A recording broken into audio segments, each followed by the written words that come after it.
It's time to down tools for a bit. Welcome to the ToolShed, the influential podcast for anyone and everyone involved in the building industry. Here's your host, Mick Hawes. Hey there, before we kick off, I want to share a really important thought. 71% of you who watch this channel frequently don't subscribe. So if you've enjoyed any video you've ever watched, can you do me a favor and hit the subscribe button? It helps the channel more than you think, and the bigger the channel gets, the bigger the guests get. So let's go. Hey folks, welcome to this episode of the ToolShed Podcast. My guest in this episode is a friend of mine, Bruce Poling, and he has a company called the Joinery Coach. We were both students of a business coach that coaches business coaches some time ago, and that's where we met. It's really great to catch up with the old stories and catch up where we came from. Before we introduce Bruce to you, I just wanted to encourage you to hit the link in the description for the Builders Freedom Readiness Scorecard. If you just hit that link, it'll ask you a bunch of questions, take about 2 minutes, but what it will do is give you some solutions to help you get a little closer to those things that you were jumped into business for in the first place, which is a little bit more financial freedom, but moreover some time freedom as well. And it's very common for most businesses, not just builders, but for most businesses, that's the reason they get into business. But it doesn't kind of work out that way for most businesses. They become a prisoner of their business. They have a lot less free time and don't earn the money that they thought they would by running their own business. There's a couple of ideas that you'll get from that. For 2 minutes, it's a good investment of time, and you'll get that information in your email straight away. So jump into the Builders Freedom Readiness Scorecard. There's Bruce. Bruce, welcome to the podcast. We've been tic-tacking on social media over the years, but we haven't really had a chat for a little while. So welcome to the podcast. And just before I hit the go button, I said, you've been on the podcast before, but it wasn't this podcast. It was a previous podcast. So we'll treat it like this is the first time. And if you could just let the listener know, what is your backstory? Like, how did you get involved in becoming a business coach, specifically in the joinery space? Yeah, g'day, Mick. Thanks for having me on. I really appreciate the shout out and the opportunity to speak on your podcast. I love what you're doing. I am an avid follower. I think I subscribe. So I'll have to check that though. Right. My backstory, real simple one. I was a cabinet maker running a kitchen cabinet manufacturing business. And like a lot of people, struggling, and had successes and struggles. I'll keep the story really short. 9/11 hit when we were running a cabinet business in Canada. We had all our clients right across the US border from Canada, and that basically shut the border. So we hit a really large brick wall at that point. I was already fairly fried and burnt out. And so I just decided, okay, that's it. I'm going to put the business up for sale and figure out what else I'm going to do in life. And my story really isn't to tell people if it gets hard to sell their business. My story is if it's getting so hard that you're not on the path that you think is going to take you to where you want to be, if that isn't what you're saying today. My story is make a decision today, right now, to change that. And so my decision was to sell my business. But the other decision that other business owners should be making is not to sell the business. It should be to make some changes today to get the business on the right path. So shortly after I sold my business, I kind of had a moment where I went to the top of the mountain and talked to Job for a few weeks. You know that old story? What am I going to do with my life now? I wasn't really sure, but I knew that a lot of the people that had helped me in business over the years that were consultants, that came into the business and really helped us move forward, I had a tremendous amount of respect for them. And it was interesting because when you track back the business's life over the years, financially, you look at some years, you know the old story, your biggest revenue year is your worst profit year. Yeah. We looked at the years that were really successful and what the common denominator was. And it was always, the common denominator was always that we had consultants in that were teaching us how to do things. And that set us up for success the following year.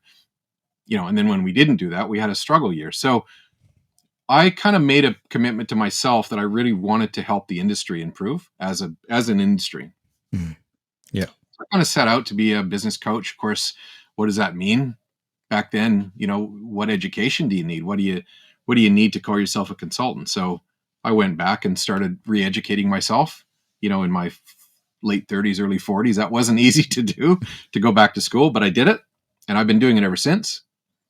And, our goal is to help this industry worldwide get up to 2025 to start operating like a current business should be operating. Yeah. A lot of people in the industry are still operating like we did in the craftsman era in the 1900s. Yeah. So that's the story in a short soapbox version. So we both came from, or we both met in Taki Moore's group, and Taki is a business coach that coaches business coaches, as I mentioned. Absolute game changer for me, changed our direction, changed our life. It was absolutely fantastic. And I want to know the sorts of things that really stand out to you, the fundamental things that stand out to you when you take on a new client in your coaching business. What are the just blinding, obvious things that seem to be quite common that people either aren't doing that they should or are doing that they shouldn't? What are the standout things that you notice? Well, which one do we pick? Okay, so we've got a list of and look, our industry, we're cabinet makers predominantly that have started a manufacturing business. Similar to your journey, Mick, where you're teaching builders that may have been a carpenter on a building site, now running a building business, same sort of thing. We have a bit of a challenge in our industries where we have tradespeople that are taught how to do a trade. That's a technical thing, right? So we've got these technicians taught how to be technicians, deciding to run a business. Now, it's not their fault that business is hard, but they're wired the wrong way at trade school. If you think that you're going to be a technician, and if you're good as a tradesperson, and that being good at that is going to set you up to be good at business, there's no evidence to support that's the case.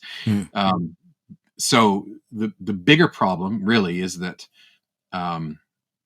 this is a really interesting conversation. I was having on my podcast, I had someone on by the name of Brad Cairns. Brad and Lynn run a similar sort of a lean manufacturing consultancy business in Canada.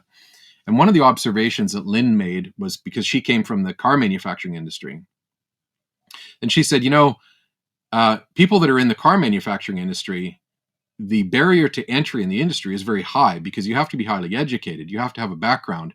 You can't just start building a car in your own home garage and call yourself a car manufacturer. You can't do it, right? So the industry requires people that are highly skilled and highly capable. And when you look at an industry where the barrier to entry is very low, you can hang a shingle and call yourself a builder. You can hang a shingle and call yourself a cabinet maker. But there's no requirement to know how to do that, really. There's no sort of industry standards. Then you get a lot of businesses that struggle. So, answer your question, Mick, I think the challenge is to get the business owners who have made a decision to run a business to stop thinking like a tradesperson and to start acting like a manufacturing business owner, because there's a significant difference between a tradesperson, a plumber, electrician, a carpenter, and a manufacturing business owner. There's a very significant difference in the complexity of that type of business. Yeah. And because of that, it sounds, what you're saying, like the first thing that popped into my head when you're saying that is it just sounds like the premise of the E-Myth, where he says that the fatal assumption of all small business is a technician that is good at doing the technical work. The fatal assumption is that they assume that they'll be good at running a business that does that technical work, and he believes that assumption is responsible for the massive figures of business failure. Like in the building industry, somebody was telling me not long ago, a year ago, there was something like 2,400 insolvencies just across the country, just in building, and it's like if we keep, I think one of the very first personal development courses that I ever did was on cassette. You'll remember those, Bruce. And it was Zig Ziglar, I think, "See You at the Top" or something like that. And it was amazing. And the very first saying that I got from him is, if you keep on doing what you've been doing, you're going to keep on getting what you've been getting. And I think they also quoted Walt Disney. You know, Walt Disney would say, if you want to be successful, look around and see what the world is doing and don't do it. And that doesn't seem to be the case in is it in your industry? It's definitely not in the building industry. They seem to copy each other, but the failure rate is so high, it makes you wonder why they would copy each other. I think failure, like we look at who is a failure, like who do we classify as the failures? And I think our approach to that is wrong. I think we look at, the old story, every business that starts off within the first 3 to 5 years, 75% of them fail, that old, that thing. And we call the ones that failed the failures. Yet we don't classify the ones that went for 30 years, never really succeeding, as failures. We don't call those failures. We don't call those business owners who never really got a business in 20 or 30 years, and they just, at the end of their working life, they just kind of sell off all the assets, and they've got no investment in the business. They don't have a business that they can actually sell. Now, I consider that a failure. Yeah. So I was talking to someone. We did a BSE event the other week, and I was talking to someone who had failed in business. He had to close his doors. He was feeling really bad. He was working for someone else. And I said, you're in the probably top maybe 5% of the category that will eventually become a success. It's the ones that cling to hope for 30 years. Keep doing the same shit. Yeah, something's going to change magically, but I'm not going to do anything to make it change. It's just going to happen to me somehow. That tend to be, in my opinion, the failures, right? And that's the point. If you have gone for too long without actually seeing that things are going to get better, well, continuing to do that isn't success. To me, that's failure, So I think we have to look at the ones that are successful and see they probably are the ones that went broke 2 or 3 times in business, finally worked out what they need to do to make it work. Yeah. I know you're going to be biased, but we're both coaches, so I'm expecting a biased answer, but I just want your thoughts and maybe how you articulate this, because it beggars belief to me that like a builder or a joiner or any small business, they are suffering from that fatal assumption. They think they're good at business and they get sucked into the technical work, and so they don't really seem to have, quote unquote, the time to put in to learn the actual how to run a business like everything else, because the technical work is just one part of it, and there's team and there's planning and there's compliance and all sorts of things and leadership and blah blah blah. It just goes on and on and on. And if you look around and you see the greatest athletes around the world, they never ever go into competition without a coach, and they're the best. And I just can't quite get it through my head. And I was saying to you, because I said we were both in Tarki's group, and you're back in Tarki's group, and I went with Dan Sullivan for a while. Now I'm in Dent Global.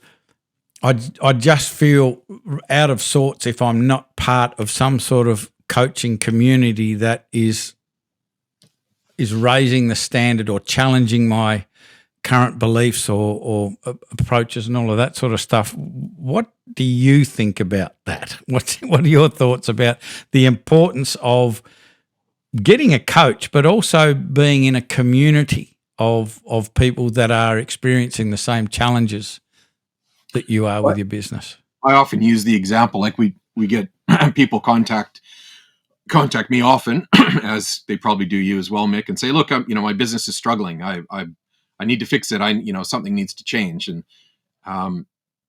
one of the first questions is, do you have any time carved out of your schedule, week by week, day by day? Do you have intentionally any time that is, for example, every Thursday from 2 to 3 o'clock, we're going to do something that fixes the business or improves the business? That is non-negotiable. It is absolutely, it's as important as doing the work. And you can't ever not do that, because work's more important. It's equal or higher priority than work going out the door.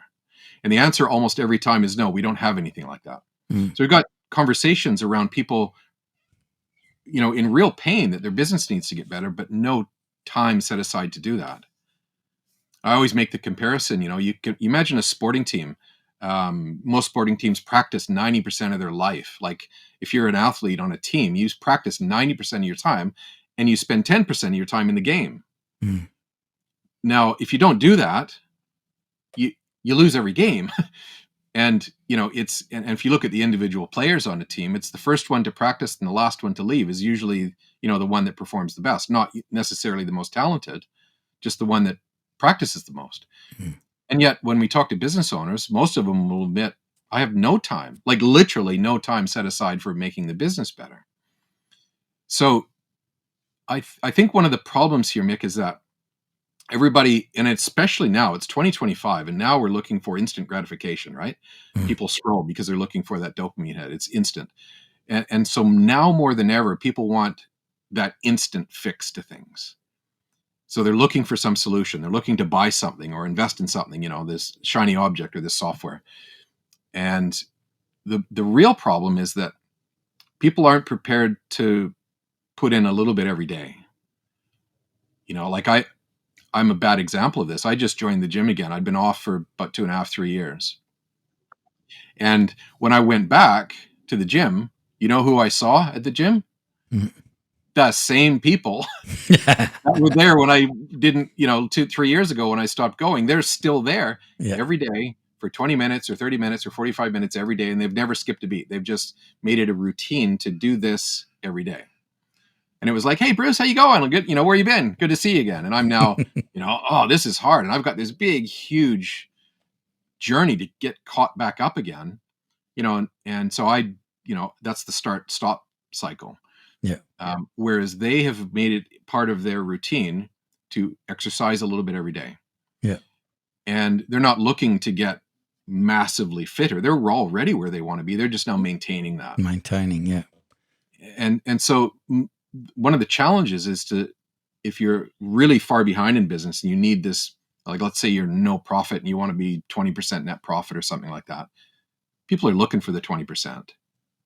And it is a little bit like getting fit, right? If you step on the scale and you go, oh my God, I'm 100 kilos, I want to be 90. You're only looking for the 10 or you're only looking for the 90. You're not looking for the half a kilo you lose every day. Yeah. So the real challenge in business is to see the little small incremental steps, like the really small stuff. And most people don't do that. And so even if they do make improvements over a couple of weeks or a couple of months, and they're not putting metrics in place that shows them those improvements are happening, they go, I don't feel like we're getting anywhere. I'm going to stop doing this. Yeah. Which is it's a real shame because they made progress. They just don't know it. Yeah.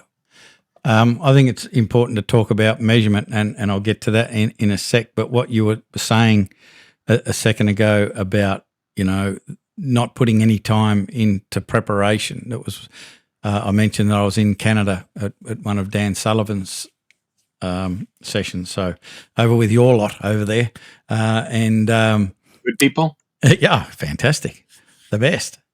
And I learnt a really valuable lesson there. And the guy, I believe he was Canadian, but he worked with a lot of the elite NFL players, so the American football players. And he was helping me to understand the importance of recovery.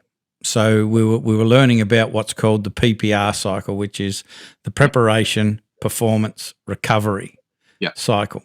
I've sort of grabbed that and modified it a little bit, and with the recovery bit, I've added /analysis because it could be the performance could be a meeting. So you might want to. You don't need physical recovery from the meeting. I hope not, but you might. You need to analyse how that went, and the analysis then gets fed into the preparation for the next time that's done. So there's this constant cycle of improvement. But the guy helping me to understand this was basically saying that he works with $100 million athletes and $40 million a year athletes. And I couldn't help but laugh because he's talking about these $40 million a year guys like they were hopeless. But he's saying that the difference between 100 million and 40 million is the commitment to that recovery piece in that cycle. So they all prepare, but the guys who are at $100 million level, they are religious with their recovery. And it was just a fantastic lesson. I think we can take that and put that into our business. Is you might prepare to perform, and then you perform, but if you don't do that analysis piece, you just end up going prepare, perform, and the preparation never improves, and it changes the level of performance. But you also mentioned about measurement. What are the things in your mind are so important to measure but almost are never measured? Where do we start with that one? Okay. Start with the A's. The thing I find kind of unfortunate is that, we work with manufacturing businesses, and this problem has already been solved. If we talk about lean manufacturing, we talk about methodologies with many organizations. Toyota in particular has already created a model of how do you create a manufacturing business that is virtually bulletproof. So you were talking earlier, Mick, about what's known in lean as the PDCA cycle. That's plan, do, check, act. And that means that when someone does something better, you plan to do that, you do it, you check that you're moving forward, PDCA, and then you act on it, right? So PDCA means you don't ever move backwards. Yes. Now, the unfortunate thing is that sort of language doesn't translate into our industry very well because they don't resonate with it. But to answer your question about metrics, now I can speak about our industry because that's what I know. I'll talk about something really, really simple. Everybody talks about efficiencies, like I want to become more efficient. And my question will be, well, how efficient are you right now? It's like saying I want to lose weight. Well, how much do you weigh? Yeah. Well, you got to know how much you weigh before you know if you're going to, get heavier or lighter. The first thing you do is you step on the scale. So what's the scale for efficiency measurements? How do you know you're not efficient? How do you know you need to be more efficient? So most people have no way of putting any measurements on this. Now, unfortunately, in our industry, most people who set up their accounting package, if you have Xero, for example, when whoever set up the accounting package just ran the wizard to set up Xero, and when they got to the point that it says what type of business do you have, they usually mark that as general. They select the general option. That sets up their chart of accounts to be a general business, not a manufacturing business. Now, if they answered the question correctly and they said manufacturing business, the chart of accounts on, and showing up on the profit and loss report would have direct wages in the costs of goods sold. Mm-hmm. So the cost of manufacturing a product is paying people to do that. So that's your direct wages. And indirect wages are people like your administration staff and your salespeople, maybe the business owner, and they're what we call indirect wages. So to answer your question, one of the easiest ways to know how your business is traveling from an efficiency perspective, a metric, is to say what percentage of your revenue goes to pay your people to make your product. So if you're 35%, 40% of your revenue is going to pay your people, you're wildly inefficient. I can tell you right now, you're wildly inefficient. Right? So these metrics, when you have a business owner that looks at their P&L, that turns the percentage sign on down the side, forget about the numbers, because they don't mean anything to anyone. People just go right to the bottom, the net profit. But if you look at the percentages, because you start out with 100%, right? That's what the revenue is you have. And you want to end up with 10 or 15 or 20% of that revenue. So really, it's just the percentages of breaking down what you started with and what you end up with. So one of the most basic metrics that I see in almost no businesses that we work with is a direct wage, and even the subcontractor you might pay for as part of that as well, put together as a total percentage of revenue. And it's the easiest way for us to assess a business. If you're 35, 40% direct human cost of your revenue, well, we know what the problem is. You're inefficient, or there's no work and you're paying people to do no work, but we know where the problem is. How do you get through sometimes, break through? Like there are obvious things that people know that they should be doing, but they don't do it. And like, how many people wouldn't have heard you've got to know your numbers? Like, it's Yeah, just so everybody hears common, Yeah. but they don't do it. What methods do you use? Do you use violence, or how do you get people to start to pay attention just to these basic things? You know,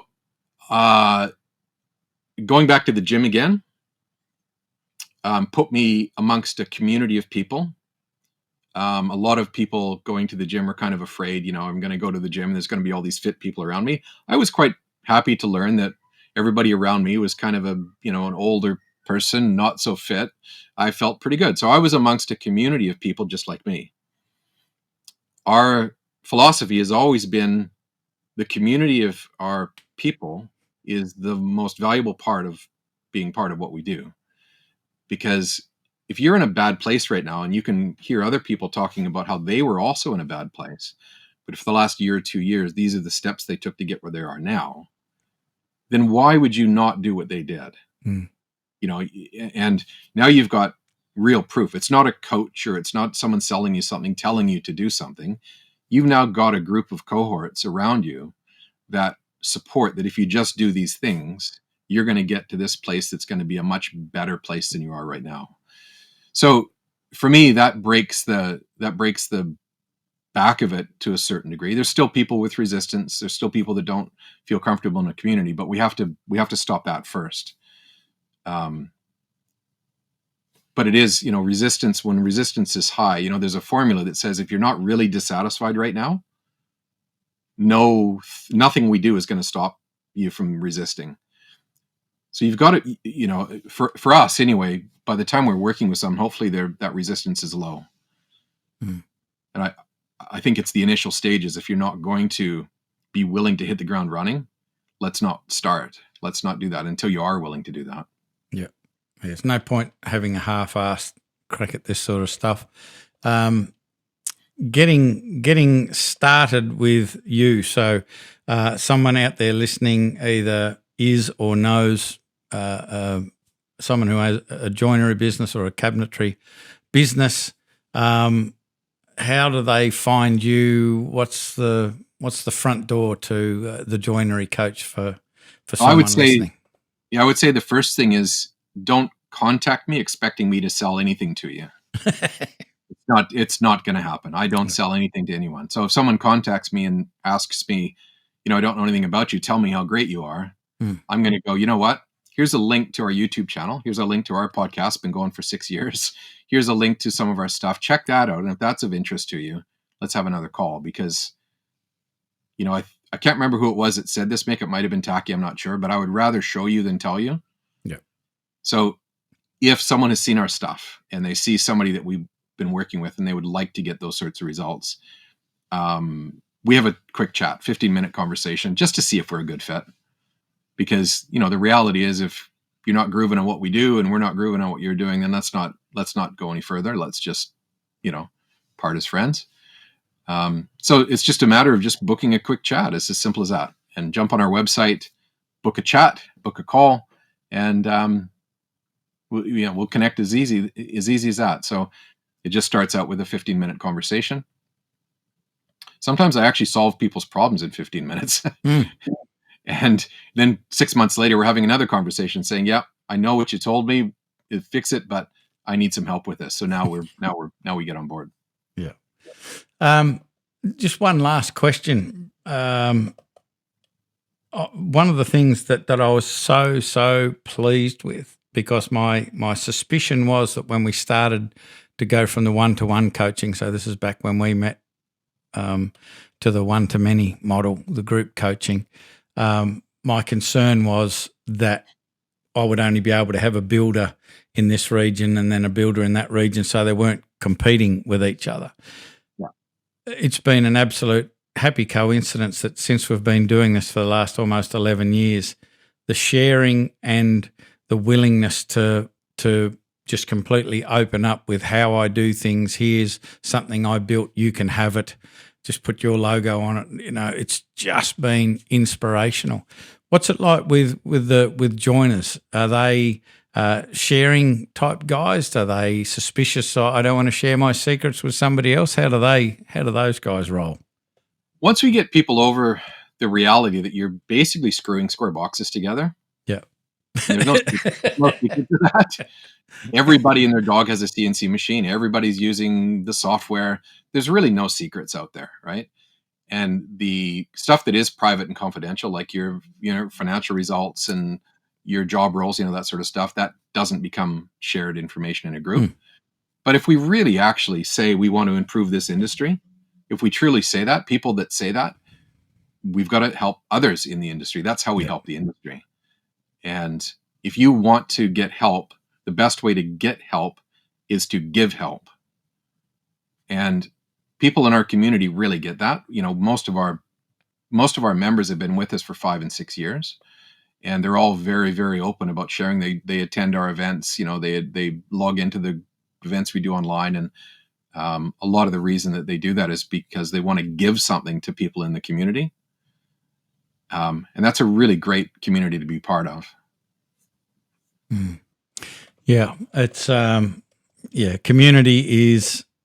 It's the most enjoyable part I know of what I do. Is we just had I think I mentioned to you, we had a 4-day or 3-day intensive plus an extra day for our Purpose Hub over in Perth just a few weeks ago, and it is just so cool spending time with these people, and it's one of the blessings of being able to build a community where you're kind of choosing who you let in and not. Because I know years ago there were clients I had that had a fairly high cringe factor. It's not, oh shit, I don't have to talk to them today, do I? But the people that are in the group now, and I'm sure you're exactly the same, I encourage them, if they want to phone me at 8 o'clock on a Sunday night, I'm open to that. Obviously they need help if they're ringing at that time on that day, so I'm open to it, but it's enjoyable. Like, there isn't ever a conversation with anybody in the group that isn't enjoyable. And I know when I had my cabinet business, this is going like a million years ago, but I remember thinking, gee, I'd like to knock on my competitor's door and ask them what they're doing, because they seem to be doing really well. I'd really like to know what it is. And I've set out to create a community that will actually do that. You can actually knock on your competitor's door and say, hey, mate, can you tell me what you're doing? And they will tell you what they're doing. It's just super, super valuable. Yeah, no, I love hearing that sort of stuff. It's great that you're creating that sort of community. So just wanted to thank you for putting the time aside to sharing what you're doing. I love people that are passionately involved and contributing to the betterment of the industry, and the construction industry as a whole. Because there's a lot of issues out there, there's a lot of problems out there, there's a lot of people suffering unnecessarily, and it's just great to talk to people that are making progress and helping people build businesses that actually support their life instead of sucking their life out of them. So thanks very much for being on the podcast. I appreciate it. It was great to catch up. No worries. You too, Mick. Thanks for having me. Really appreciate it, and good to see you again. You're looking younger every day. Flattery will get you everywhere. So there you go, folks. That's Bruce. We'll make sure that we put the website details in the description. Click it, check out the stuff, and if you're in that space and you want to have a conversation, just reach out and have a conversation with Bruce. It will be well worth it. So before we bail, just a quick reminder, click the link and take the Builders Readiness Freedom scorecard. Take you 2 minutes and you get some really super valuable stuff in your inbox almost immediately that you can start to implement. So we will be back with another episode of the ToolShed Podcast before you know it. I'm Mick Hawes from Builders Business Black Belt. That is all. I'm out. Bye for now. You've been listening to the ToolShed. If this podcast struck a chord with you, make sure you spread the word by sharing it with your mates in the building industry. We love your help to make the building industry better for everyone involved.